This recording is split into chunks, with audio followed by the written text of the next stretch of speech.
Praise the lord. పరిశుద్ధ గ్రంథమైన Bible నుండి ఈరోజు ప్రశ్న: యేసు ప్రభువు దేవుని కుడి పార్శ్వమందు నిలవబడి ఉండటం ఎవరు చూశారు? ఆప్షన్ ఏ తోమా, ఆప్షన్ బి ఫిలిప్పు, ఆప్షన్ సి పేతురు, ఆప్షన్ డి స్టెఫను.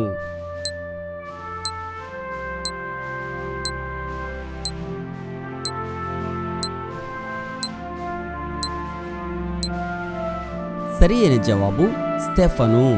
అయితే అతడు పరిశుద్ధాత్మతో నిండుకొనిన వాడై ఆకాశము వైపు తేరిచూచి దేవుని మహిమను, యేసు దేవుని కుడిపార్శ్వమందు నిలబడి ఉండుటను చూచి, ఆకాశము తెరవబడుటయు మనుష్య కుమారుడు దేవుని కుడిపార్శ్వమందు నిలబడి ఉండుటయు చూచుచున్నానని చెప్పెను. ఇది అపోస్తుల కార్యములు 7వ అధ్యాయము 55-56 వచనములలో వ్రాయబడి ఉన్నది. నీ స్వబుద్ధిని ఆధారము చేసుకొనక నీ పూర్ణ హృదయముతో యెహోవా యందు నమ్మకముంచుము. సామెతలు 3వ అధ్యాయము 5వ వచనం. Have a nice day.